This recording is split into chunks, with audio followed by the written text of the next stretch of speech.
नमस्कार और स्वागत है। चलिए आज चलते हैं जीव जगत की बिल्कुल जड़ों में।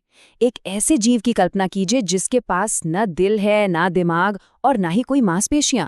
वो अपनी जगह से हिल भी नहीं सकता, किसी का शिकार नहीं करता, फिर भी 50 करोड़ सालों से भी ज्यादा समय से इस धरती पर मौजूद है। यही है स्पंज का सबसे बड़ा विरोधाभास, जो इसे एक बायोलॉजिकल मिस्ट्री, एक जैविक रहस्य बनाता है।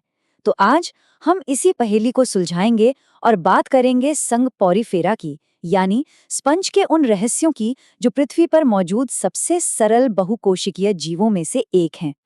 तो चलिए इसमें और गहराई से उतरते हैं।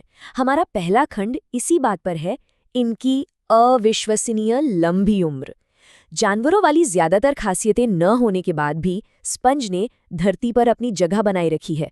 सवाल ये है कि आखिर ये कैसे मुमकिन है। देखिए, जब हम जानवर के बारे में सोचते हैं तो हमारे दिमाग में क्या आता है? दिमाग, दिल, नसें, मांसपेशियां, है ना?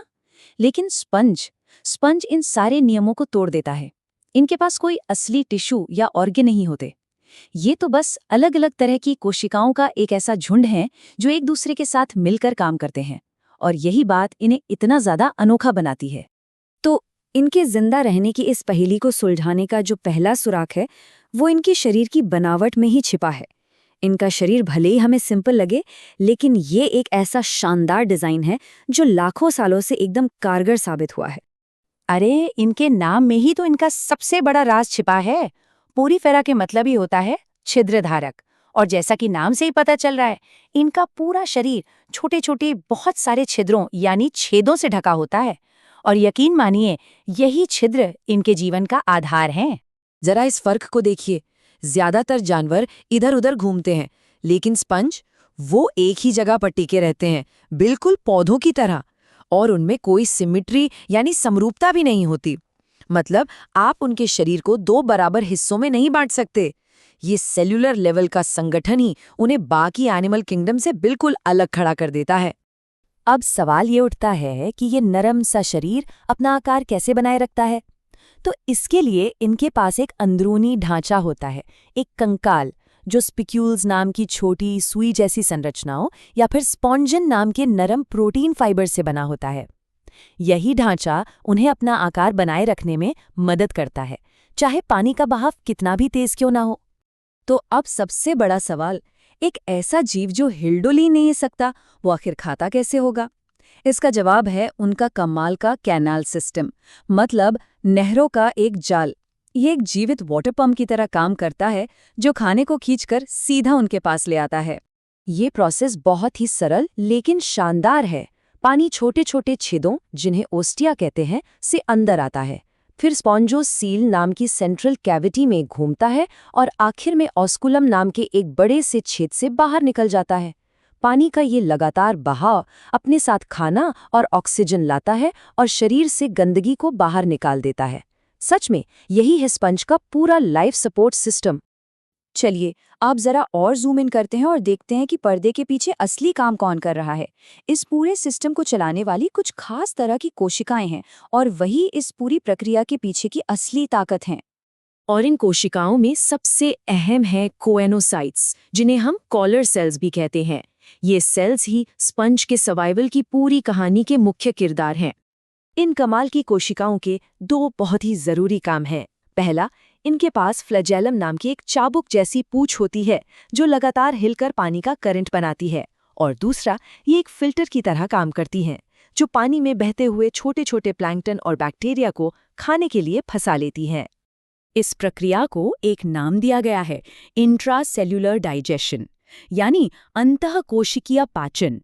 मतलब सीधा साधा है, खाना सीधे सेल के अंदर ही हजम हो जाता है, क्योंकि स्पंज के पास हमारी तरह कोई पेट या पाचन तंत्र होता ही नहीं है। ये प्रकृति की एफिशिएंसी का एक बेहतरीन उदाहरण है। लेकिन बात सिर्फ खाने तक ही सीमित नहीं है। स्पंज दो सर्वाइवल के मास्टर हैं, और इनकी प्रजनन और खुद को ठीक करने की क्षमता, भाई, वो किसी सुपर पावर से कम नहीं है। ये लैंगिक और अलैंगिक दोनों तरीकों से अपनी आबादी बढ़ा सकते हैं। ज्यादातर स्पंज हर्मैफ्रोडाइट होते हैं, मतलब वो अंडे और स्पर्म दोनों बना सकते हैं। वो पानी में स्पर्म छोड़कर सेक्सुअली रिप्रोड्यूस कर सकते हैं, या फिर अलैंगिक रूप से, जैसे कि शरीर का कोई टुकड़ा टूटकर नया स्पंज बन जाए, या फिर जम्यूल्स बनाकर, जो मुश्किल हालात में जिंदा रहने के लिए बने स्पेशल सर्वाइवल पॉड्स की तरह होते हैं। लेकिन शायद इनकी सबसे हैरान कर देने वाली ताकत है पुनर्जनन, यानी रीजेनरेशन। सोचिए, अगर एक स्पंज को कई टुकड़ों में तोड़ दिया जाए तो हर एक टुकड़ा, जी हाँ, हर एक टुकड़ा एक पूरे नए स्पंज में बदल सकता है।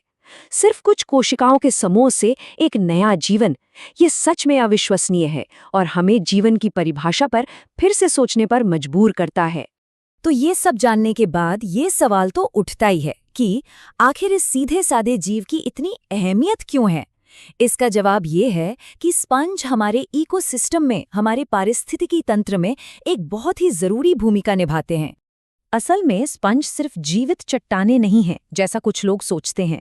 ये तो हमारे महासागरों के नेचुरल वाटर फिल्टर हैं, जो पानी को साफ रखते हैं।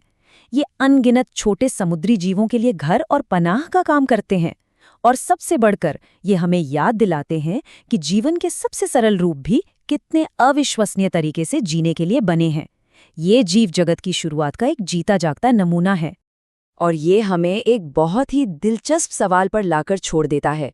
अगर सबसे सरल दिखने वाला जीवन इतना प्रभावशाली हो सकता है, तो कुदरत में और ऐसे कौन-कौन से आश्चर्य छिपे हैं जिन्हें हम अभी तक देख या समझ नहीं पाए हैं? सोचने वाली बात है ना?